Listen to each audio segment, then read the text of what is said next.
தந்தை, மகன், தூய ஆவியாரின் பெயராலே ஆமென். முதல் வாசகம். கட்டளைகளை பின்பற்றுவது பலி செலுத்துவதற்கு ஒப்பாகும். சீராக்கின் ஞான நூலிலிருந்து வாசகம். அதிகாரம் 35. இறை வார்த்தை 1 முதல் 12 வரை. திருச்சட்டத்தை கடைப்பிடிப்பது பல காணிக்கைகளை கொடுப்பதற்கு ஈடாகும். கட்டளைகளை கருத்தில் கொள்வது நல்லுறவு பலி செலுத்துவதற்கு ஒப்பாகும். அன்புக்கு கைம்மாறு செய்வது மாவு படையல் அளிப்பதற்கு இணையாகும். தருமம் செய்வது நன்றி பலி செலுத்துவதாகும்.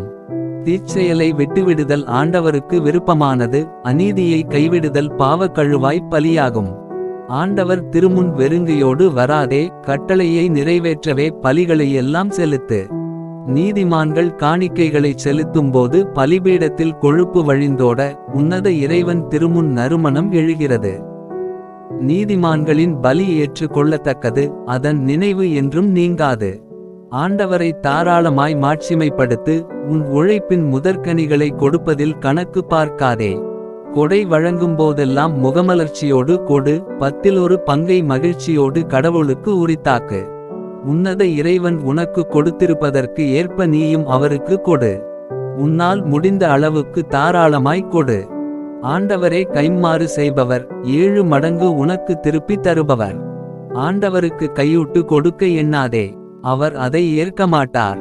அநீத பலியில் நம்பிக்கை வைக்காதே. ஆண்டவர் நடுவராய் இருக்கிறார், அவரிடம் ஒருதலை சார்பு என்பதே கிடையாது. இது ஆண்டவரின் அருள்வாக்கு. பதிலுரை பாடல்.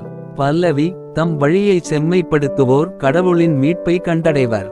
பலியிட்டு என்னோடு உடன்படிக்கை செய்து கொண்ட என் அடியார்களை என் முன் ஒன்று கூட்டுங்கள். வான்வெளி அவரது நீதியை எடுத்தியம்பும், ஏனெனில் கடவுள்தாமே நீதிபதியாய் வருகின்றார். பல்லவி. தம் வழியை செம்மைப்படுத்துவோர் கடவுளின் மீட்பை கண்டடைவர். என் மக்களே, கேளுங்கள், நான் பேசுகின்றேன். இஸ்ரேலே, உனக்கு எதிராய்ச் சான்று கூறப்போகின்றேன். கடவுளாகிய நானே உன் இறைவன். நீங்கள் கொண்டுவரும் பலிகளை முன்னிட்டு நான் உங்களை கண்டிக்கவில்லை. உங்கள் எரிபலிகள் எப்போதும் என் முன்னிலையில் உள்ளன. பல்லவி. தம் வழியை செம்மைப்படுத்துவோர் கடவுளின் மீட்பை கண்டடைவர். கடவுளுக்கு நன்றி பலி செலுத்துங்கள். உன்னதற்கு உங்கள் நேர்ச்சைகளை நிறைவேற்றுங்கள். நன்றி பலி செலுத்துவோர் என்னை மேன்மைப்படுத்துவர். தம் வழியை செம்மைப்படுத்துவோர் கடவுளாம் நான் அருளும் மீட்பை கண்டடைவர். பல்லவி. தம் வழியை செம்மைப்படுத்துவோர் கடவுளின் மீட்பை கண்டடைவர். நற்செய்திக்கு முன் வாழ்த்தொலி. அல்லேலுயா, அல்லேலுயா. தந்தையே, விண்ணுக்கும் மண்ணுக்கும் ஆண்டவரே, உம்மை போற்றுகிறேன். ஏனெனில் ஞானிகளுக்கும் அறிஞர்களுக்கும் இவற்றை மறைத்து குழந்தைகளுக்கு வெளிப்படுத்தினீர். அல்லேலுயா. நற்செய்தி வாசகம்.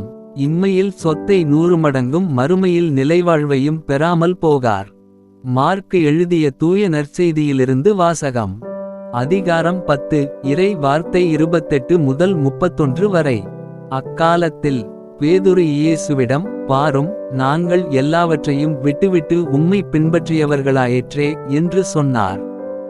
அதற்கு இயேசு, உறுதியாக உங்களுக்குச் சொல்கிறேன், என் பொருட்டும் நற்செய்தியின் பொருட்டும் வீடுகளையோ சகோதரர்களையோ சகோதரிகளையோ தாயையோ தந்தையையோ பிள்ளைகளையோ நிலப்புலங்களையோ விட்டுவிட்ட எவரும் இம்மையில் 100 மடங்காக வீடுகளையும் சகோதரர்களையும் சகோதரிகளையும் தாயையும் நிலப்புலங்களையும் இவற்றோடு கூட இன்னல்களையும் மறுமையில் நிலைவாழ்வையும் பெறாமல் போகார்.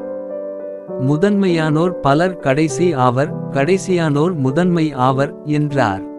இது ஆண்டவரின் அருள்வாக்கு. உங்கள் தனிப்பட்ட தேவைகளுக்காகவும் வேண்டுதலுக்காகவும் நாங்கள் ஜெபிக்க கீழ்காணும் வாட்ஸ்அப் நம்பருக்கு உங்கள் கருத்துக்களை அனுப்பவும். நீங்கள் ஜெப உலக குழுவினரோடு இணைந்து ஏழைகளுக்கும் அனாதை குழந்தைகளுக்கும் மற்றும் ஆதரவற்ற முதியோர்களுக்காகவும் உதவ விரும்பினால் கீழ்காணும் வாட்ஸ்அப் நம்பருக்கு உங்கள் காணிக்கை விபரங்களை அனுப்பவும். உங்கள் சார்பில் நீங்கள் உதவ விரும்புவோருக்கு உங்கள் காணிக்கைகள் அனுப்பப்படும். பிரார்த்தனைகளையும் வேண்டுதல்களையும் நாளைய திருப்பலியில் ஒப்பு கொடுக்க விரும்புவோர் கீழ்காணும் மேல் ஐடிக்கு உங்கள் வேண்டுதல்களை அனுப்பவும் அல்லது வீடியோவின் கீழ் கமெண்ட் செய்யவும். பிதா சுதன் பரிசுத்த ஆவியின் பெயராலே ஆமென். தின பிரார்த்தனைகளுக்காக லைக், சப்ஸ்கிரைப் மற்றும் பெல் ஐகானை கிளிக் செய்யவும்.